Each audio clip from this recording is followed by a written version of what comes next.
আসসালামু আলাইকুম সুপ্রিয় শিক্ষার্থীবৃন্দ, তোমাদেরকে শুভেচ্ছা এবং অভিনন্দন জানিয়ে আমি আরেকটি ক্লাস শুরু করতে যাচ্ছি। এটা হলো দ্বিতীয় অধ্যায়। তোমাদের যোগ্যতা ভিত্তিক অনুশীলন বই থেকে আমরা আলোচনা করতেছি এবং দ্বিতীয় চ্যাপ্টার এটা হলো বায়ু দূষণ। এখন থেকে তোমাদের আলোচনা হবে বায়ু দূষণ।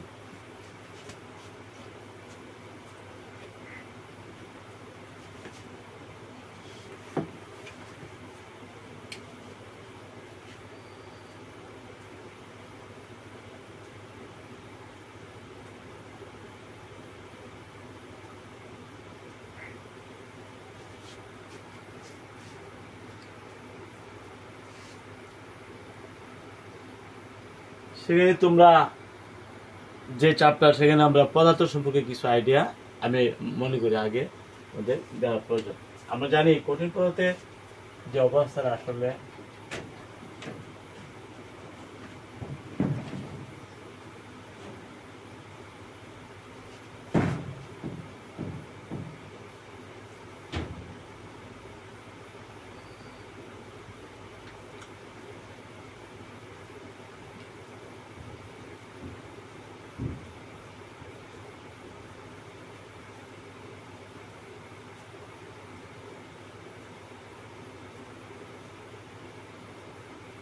কঠিন পদার্থের আন্তঃনিবেশ শক্তি বেশি, আমরা জানি।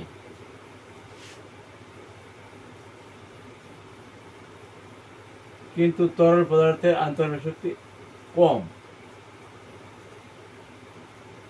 তরল পদার্থের ক্ষেত্রে অনেকগুলো কিছুটা দূরে দূরে অবস্থান করে, কঠিন পদার্থের তুলনায় কিছুটা দূরে দূরে অবস্থান করে, তাই না?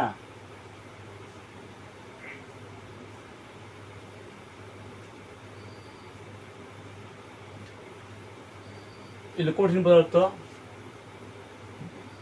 তার মধ্যে অনেকগুলো আন্তঃনিবেশ শক্তি বেশি। তরল পদার্থের অনেকগুলো আন্তঃনিবেশ শক্তি কঠিন তুলনায় কম। গ্যাসীয় পদার্থের আন্তঃনিবেশ শক্তি নাই বললেই চলে, খুবই কম।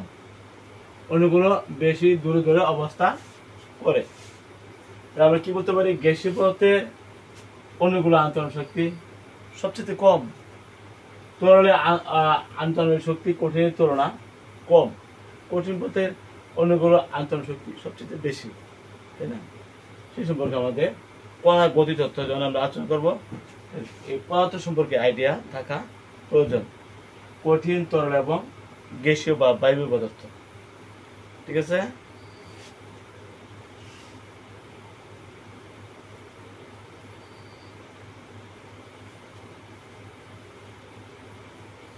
এই জন্য যদি তাপ প্রয়োগ করা হয়, তো কঠিন পদার্থের আন্তঃনিবেশ শক্তি বেশি হওয়াতে তার অনেকগুলো গতি কম থাকবে, গতিশক্তি কম থাকবে। তরল পদার্থের অনেকগুলো কঠিন পদার্থের তুলনায় একটু দূরে দূরে অবস্থান করে, এই জন্য তরলের অনেকগুলো গতিশক্তি কঠিন পদার্থের তুলনায় বেশি হবে।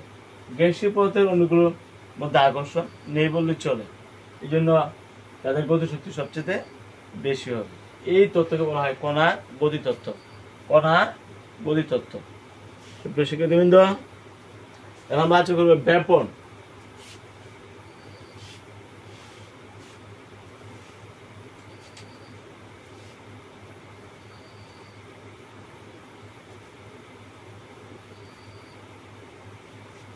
কাকে বলে ব্যাপন?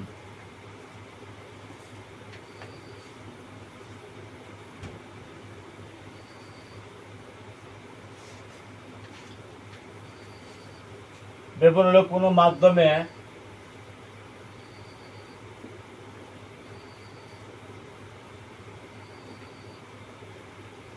কঠিন, তরল বা গ্যাসীয় বস্তু, কঠিন, তরল বা গ্যাসীয় বস্তুর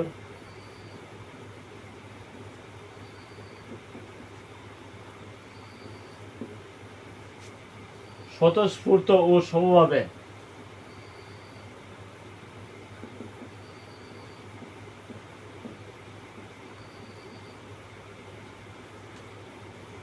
সমভাবে পরিব্যাপ্ত হওয়ার প্রক্রিয়াকে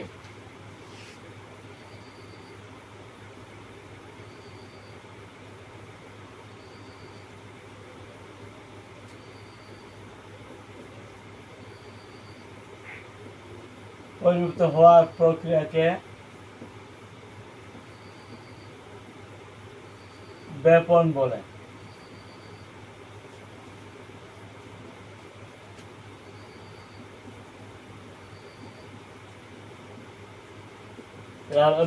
ব্যাপনটা কি? ব্যাপনের সংজ্ঞা কি বলছে? কোন মাধ্যমে, এটা যে কোনো মাধ্যমে কিন্তু থাকতে হবে।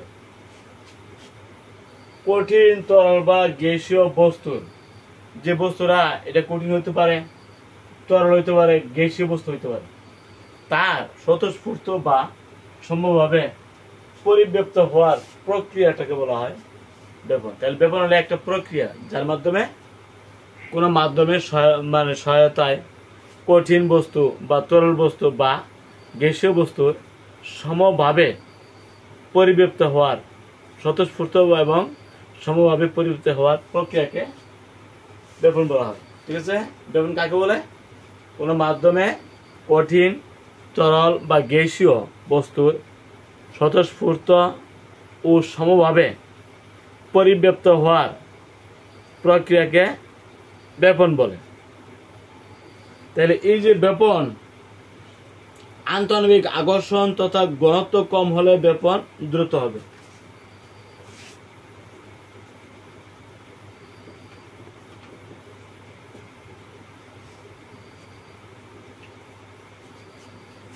আন্তঃআণবিক আকর্ষণ তথা ঘনত্ব কম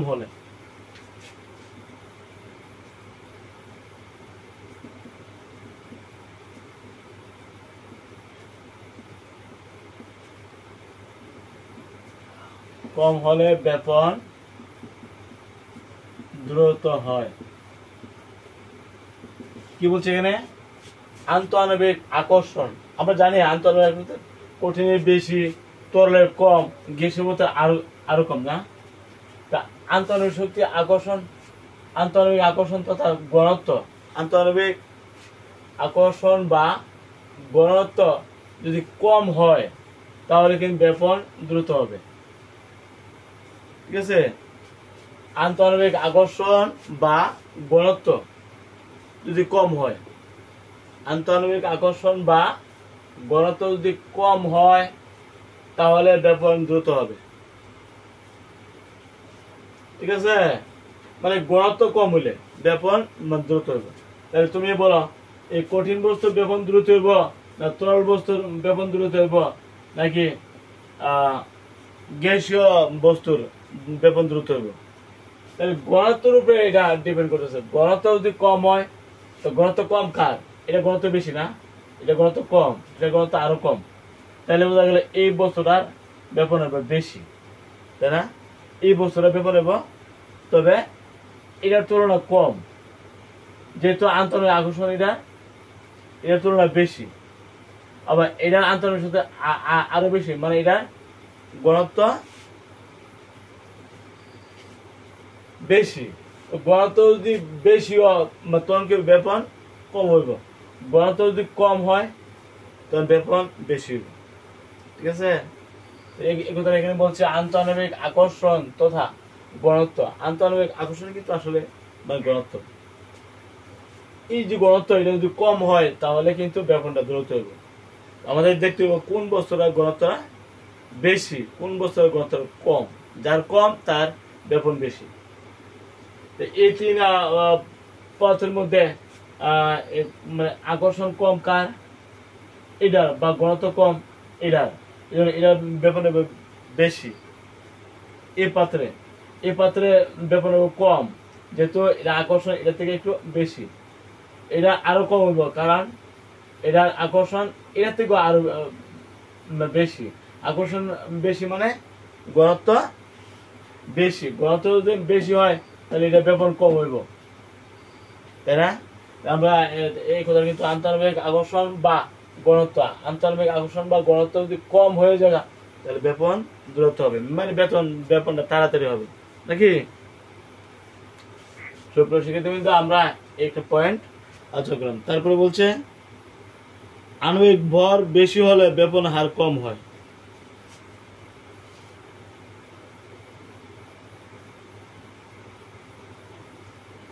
আণবিক ভর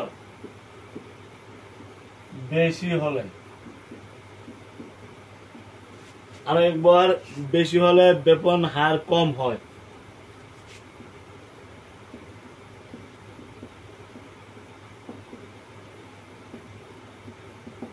আমি কতগুলো গ্যাসীয় বস্তু আমরা নিলাম, মনে করো oxygen, hydrogen, nitrogen, methane gas, এগুলি আমরা একটু বিশ্লেষণ করি। এটা আণবিক ভর কত? 16×32, তাই না? এটা আণবিক ভর 2 7×14, তাই না?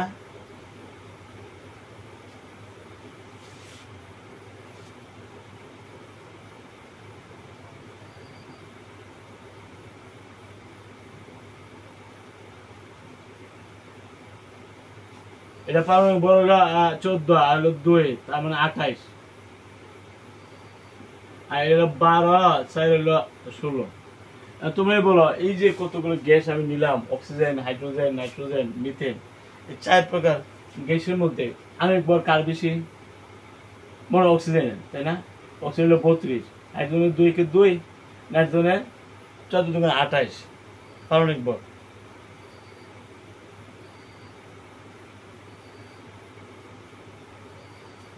আর মিথেন হইল 16। এখন এই যে 4টা গ্যাস আমি লিখছি, তাদের আণবিক ভর বেশি কার? আণবিক ভর বেশি হলে ব্যাপন হার কম হইব, তাহলে সবচেয়ে কম হইব কার? অক্সিজেনের, তাই না? তারপর কার? নাইট্রোজেনের, তারপর কার? মিথেনের, তারপর কার?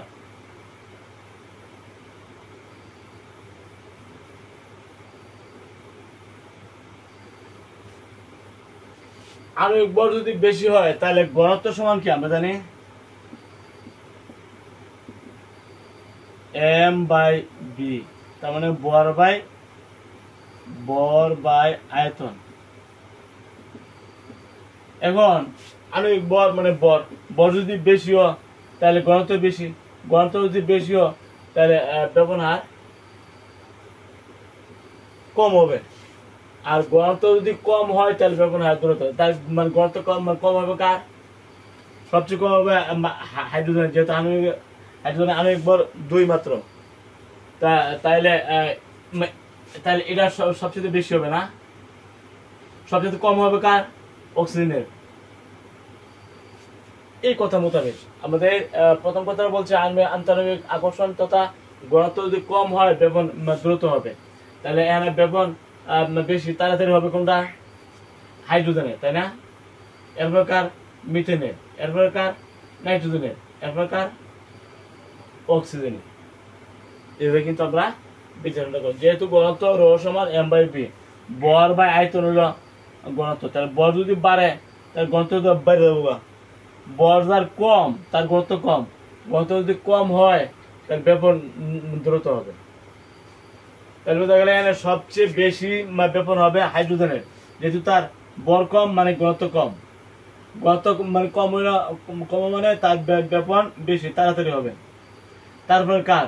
মিথেনের, তার মানে ভর কম, এই জন্য তারও হাইড্রোজেনের পর হবে কার? মিথেনের, তারপর কার? নাইট্রোজেনের, তারপর কার? অক্সিজেনের। এভাবে কিন্তু আমরা বিচরণটা করবো। দেখবো আণবিক ভর কার বেশি? যার আণবিক ভর সবচেয়ে বেশি তার ঘনত্ব বেশি হওয়াতে তার ব্যাপন হবে কম, আর যার আণবিক ভর কম তার ঘনত্ব কম হওয়াতে তার ব্যাপন হবে বেশি। ঠিক আছে? এই 2 পয়েন্টের ব্যাখ্যা কিন্তু আমরা এখানে উদাহরণের সাহায্যে ব্যাখ্যা করলাম। সুপ্রিয় শিক্ষার্থীবৃন্দ, তারপরে এখানে পদার্থের 3 অবস্থায় কিন্তু ব্যাপন হবে: কঠিন অবস্থা, তরল অবস্থা এবং গ্যাসীয় অবস্থা। এই 3 অবস্থার ব্যাপন আমরা এখন ব্যাখ্যা করব।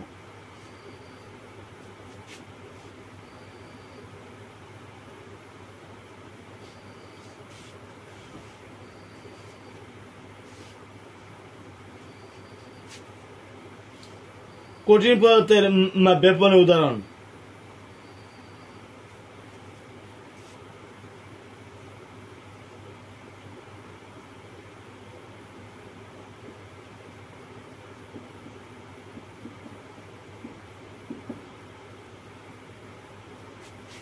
কঠিন পদার্থের ব্যাপন হইল চিনি দ্রবণ হইল কঠিন পদার্থের ব্যাপন। চিনির দ্রবণ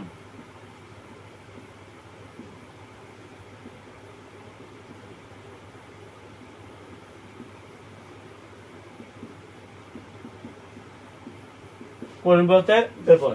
এই যে চিনি এটা কিন্তু কঠিন ছিল, তরল পানিতে এটা ইয়ে করা হলো, মিক্স করা, তখন এটা ব্যাপন সারা পাত্রের মধ্যে কিন্তু সরাই পড়বে, সমভাবে মিষ্টি অনুভব হবে। তার মানে এখানে কঠিন পদার্থে ব্যাপন হয়েছে, তাই না? চিনি দ্রবণটা কঠিন পদার্থের ব্যাপন।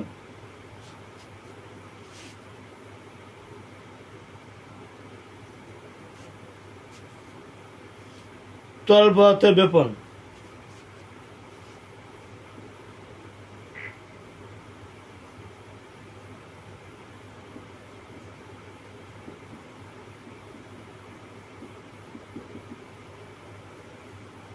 এখানে যে আমরা তুতে বা নীল রং দিই, নীল রং দেওয়ার পরে এক ফোঁটা একটা পানিতে দিলে সারা পানি নীল হয়ে যায়, তারপরে দেখলো নীলটা একটা তরলের ব্যাপন। নীল দেওয়া পানিতে নীল রঙের বা তুতে দ্রবণ মিশানো তরল পদার্থের ব্যাপন।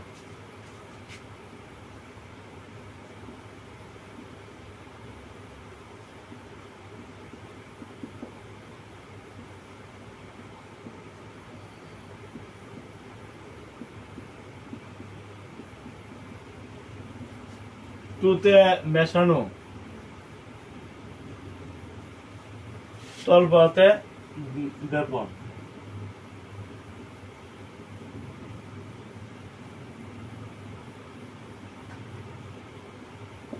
এই যে পানি, আমরা পানির মধ্যে আমরা নীল দিই অথবা নীল আমরা তুতে বলি, কপার পাঁচ পানি হলো নীল বা তুতে। এই যে দেওয়ার পরে সারা পানি সরে পড়ে, এই যে সরে পড়া এটা কিন্তু আসলে ব্যাপন। তার মধ্যে মানে পানিতে নীল রং বা তুতে, কপার পাঁচ পানি হলো তুতে মেশানো তরল পদার্থের ব্যাপন। তরল পদার্থের ব্যাপনের কারণে এটা সমগ্র পানি ছড়ায় পড়ে, তাই না? এ হলো আমাদের তরলের ব্যাপনের উদাহরণ। তাহলে গ্যাসীয় পদার্থের ব্যাপন,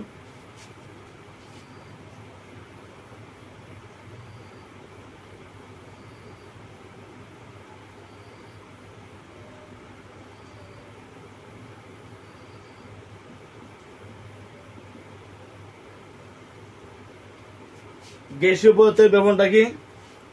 সেন্ট, আমরা যে সেন্ট দিই, সেন্টের যে সুগন্ধ সম্পূর্ণ গড়ে ছড়িয়ে পড়া, সম্পূর্ণ গড়ে ছড়িয়ে পড়ে, এই যে ছড়িয়ে পড়া এটা কিন্তু গ্যাসীয় পদার্থের সেন্ট এর গন্ধ, এটা গ্যাসীয় পদার্থের ব্যাপন।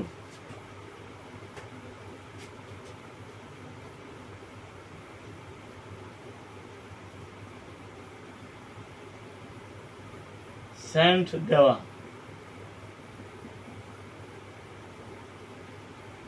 সমগ্র গড়ে ছড়িয়ে পড়া,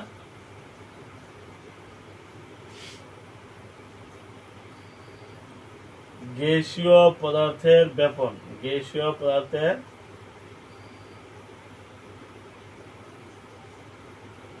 ব্যাপন। আমরা গড়ে যে সেন্ট, কারো শরীরে কোনো সেন্ট যদি আমরা ব্যবহার করি তখন এগুলা সমগ্র গড়ে ছড়িয়ে পড়ে। এই যে ছড়িয়ে পড়া এটা কিন্তু সমভাবে বা স্বতঃস্ফূর্তভাবে পরিবর্তিত হওয়ার ঘটনা। এই জন্য গ্যাসীয় পদার্থের সেন্ট দেওয়া আমরা ব্যাপন বলতে পারি। তরল পদার্থের যে ব্যাপন, পানিতে যেন আমরা নীল দিই, সারা পানি পাত্র মানে ছড়াই পড়ে, তার মানে বস্তুটা স্বতঃস্ফূর্ত সমভাবে পরিবর্তিত হইল, তাই না? এই জন্য নীল দেওয়া এটাও একটা ব্যাপনের উদাহরণ, এটা তরল পদার্থের ব্যাপনের উদাহরণ।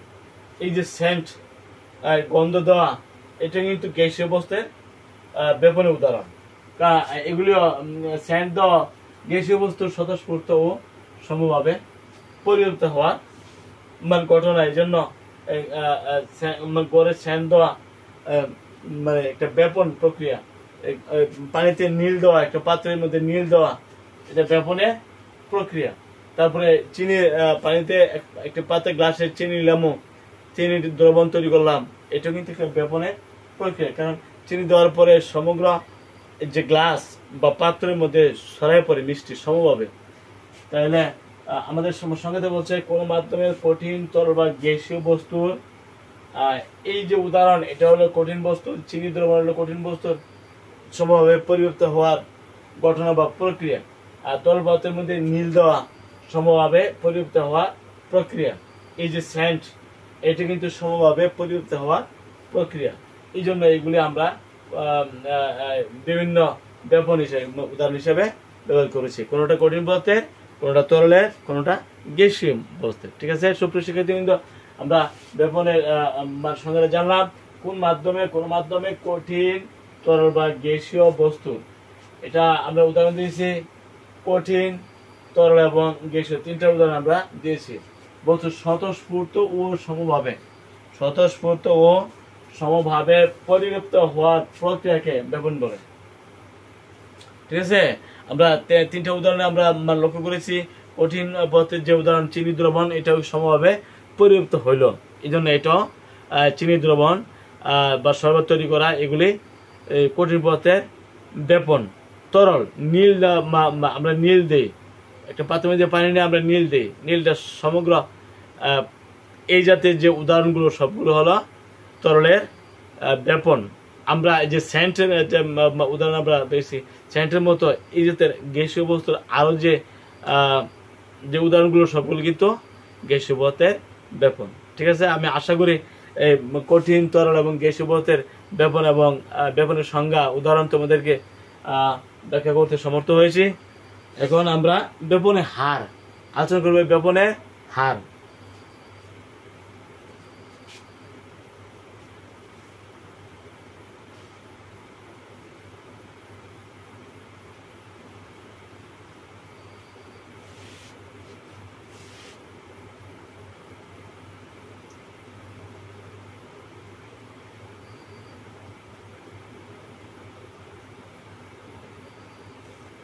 আসলে ব্যাপন নির্ভর করতেছে ঘনত্বের উপরে, না পদার্থের ঘনত্বের উপরে হোক সেটা কঠিন, তরল বা গ্যাসীয় যে কোনো বস্তু হোক, কিন্তু এটা ঘনত্বের উপরে কিন্তু এটা হারটা নির্ভর করতেছে। ঘনত্ব বেশি হইলে কি হয়, ব্যাপনটা কম হয়। ঘনত্ব কম হইলে কি হবে, ব্যাপনটা বেশি হইব। যেমন এই বস্তুটার ঘনত্ব কম, এই জন্য এটার ব্যাপন বেশি হইব। এটা ঘনত্ব সবচেয়ে বেশি, এই জন্য এটা ব্যাপন সবচেয়ে কম হইব, তাই না? এই যে ঘনত্বের সাথে কিন্তু আমরা ব্যাপনের যে সংজ্ঞাটা বিশ্লেষণটা সহজে আমরা বুঝতে পারি। তাহলে এখান থেকে আমরা ব্যাপনের হার কিভাবে বলা হলো সেটা আমরা এখন করব।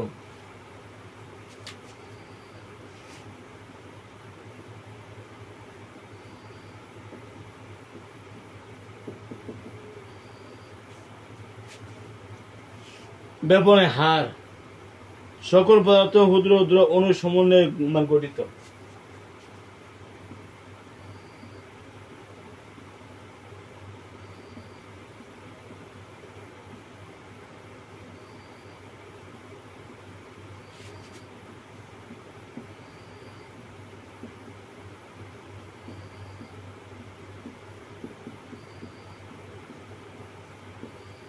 সকল পদার্থ ক্ষুদ্র ক্ষুদ্র অণু সমন্বয়ে গঠিত। ঠিক আছে, এসব অণুসমূহ সর্বদা গতিশীল অবস্থায় বিরাজমান থাকে।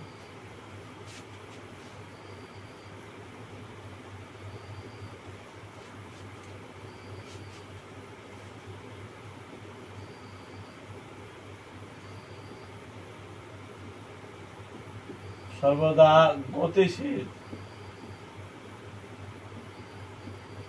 অবস্থায় বিরাজমান থাকে।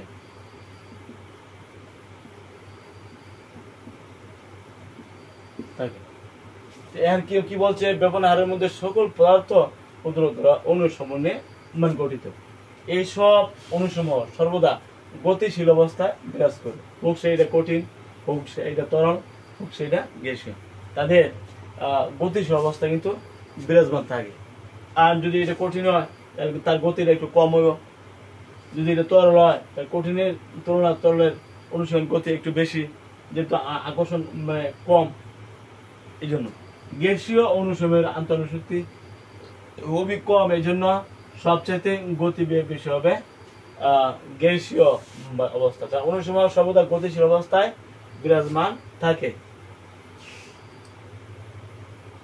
তরল গ্যাসীয় পদার্থের অনুসময়ের চলন অত্যন্ত দ্রুত এবং ক্রমান্বয়ে অনুসময় বেশি ঘনত্বের স্থান হতে তরল গ্যাসীয় পদার্থের অনুসময়ের চলন অত্যন্ত দ্রুত এবং ক্রমান্বয়ে তরল ও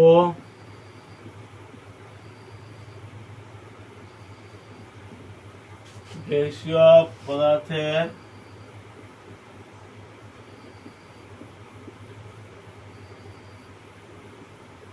অনুসমূহ তরল গ্যাসীয় পদার্থের অনুসময়ের চলন অত্যন্ত দ্রুত, অনুসময়ের চলন অত্যন্ত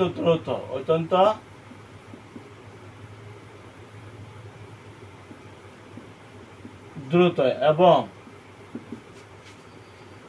তা আমরা জানি গ্যাসীয় এবং তরলের অনুসমূহ কঠিনের তুলনা আকর্ষণ কম থাকার কারণে তাদের চলনটা বেশি থাকে। এই চলন বেশি থাকার কারণে তাদের ব্যাপন বেশি, তরল এবং গ্যাসীয় পদার্থের ব্যাপন বেশি বা দ্রুত হয়, তাই না?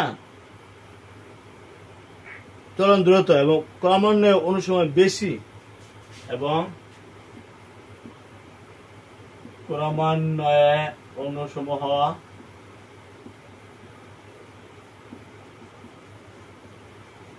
বেশি ঘনত্বের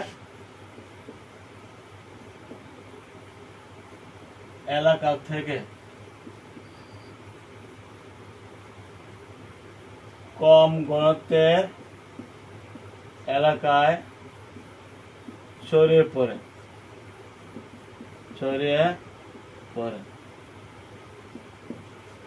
নাকি একত্রে বলছে। এখানে বলছে স্থান, কম ঘনত্বের স্থান থেকে বেশি ঘনত্বের স্থান থেকে কম ঘনত্বের স্থানে ছড়িয়ে পড়ে, তাই না? ছড়িয়ে পড়ে। তো এখানে তাহলে আমরা এই যে যখন নাকি একটা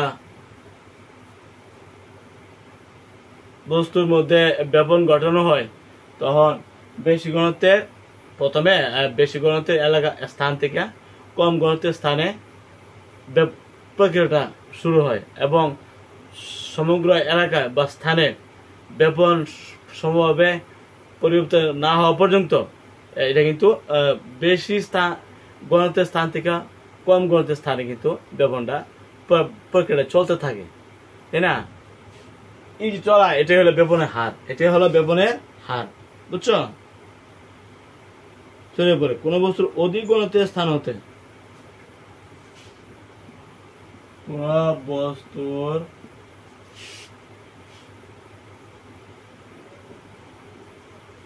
অধিক ঘনত্বের স্থান থেকে কম ঘনত্বের স্থানে কোন বস্তুর অধিক ঘনত্বের স্থান থেকে কম ঘনত্বের স্থানে কিন্তু ব্যাপনটা হয় না, স্থানে ছড়িয়ে পড়া প্রচ্ছন্ন ক্ষমতার হারকে স্থানে ছড়িয়ে পড়ার প্রচ্ছন্ন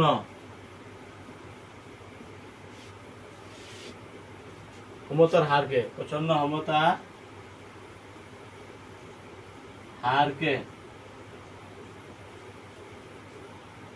ব্যাপনের হার বলে। এই যে ছড়িয়ে পড়তেছে, কতটুকু পড়লো, কিভাবে পড়লো, বেশি ঘনত্ব থেকে কম ঘনত্বের স্থানে কিন্তু ব্যাপনটা হয়, তাই না? এই তার একটা ক্ষমতা আছে, তার একটা ক্ষমতার হার আছে, তাই না? এই যে ক্ষমতার হার বেশি ঘনত্বের স্থান থেকে কম ঘনত্বের স্থানে ছড়িয়ে পড়ার প্রচ্ছন্ন ক্ষমতার হার। প্রচ্ছন্ন ক্ষমতার হারকে বলা হয় ব্যাপন হার। ঠিক আছে, হারটা আমার জানা প্রয়োজন। কি পরিমাণ, কিভাবে, কতটুকু হারে এটা বেশি ঘনত্ব স্থান থেকে কম ঘনত্ব স্থানে ব্যাপনটা হচ্ছে, এই তার একটা ক্ষমতা আছে, রেঞ্জ আছে, তার একটা লিমিটেশন আছে। এটার হারটাকে বলা হবে ব্যাপন হার। ঠিক আছে, ব্যাপন হারটা কি আসলে এখানে কিন্তু তারা বলছে সকল পদার্থ অনুসরণ করে, সকল পদার্থ অনুসরণে করিতে। এইসব অনুসরণ সর্বদা গতিশীল অবস্থায় বিরাজমান থাকে, অনুসরণ সর্বদা গতিশীল অবস্থায় থাকে। তরল গ্যাসীয় পদার্থের অনুসময়ের চলন অত্যন্ত দ্রুত। তরল এবং গ্যাসীয় পদার্থের চলন অত্যন্ত দ্রুত, কারণ তাদের আকর্ষণ কম, তাই না?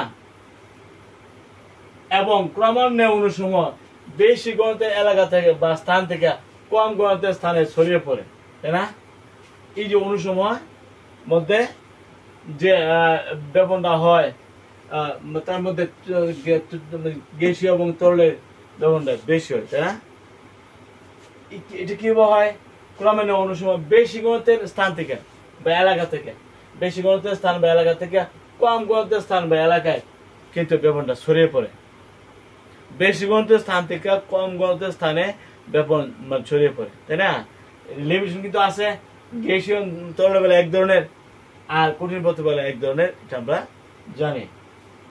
ক্রমান্বয়ে অনুসময় বেশি ঘনত্বের এলাকা বা স্থান থেকে কম ঘনত্বের এলাকায় ছড়িয়ে পড়ে। কোন বস্তু অধিক ঘনত্বের স্থান হতে কম ঘনত্বের স্থানে, অধিক ঘনত্বের স্থান থেকে কম ঘনত্বের স্থানে ছড়িয়ে পড়ার প্রচ্ছন্ন ক্ষমতার হার আছে। প্রচ্ছন্ন ক্ষমতার হার, এটাকে ব্যাপন হার বলা হয়। আশা করি ব্যাপন হার, ব্যাপন আমি বোঝাতে পেরেছি।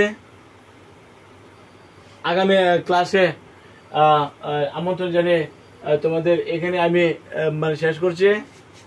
এটা হলো কঠিন, এটা হলো তরল,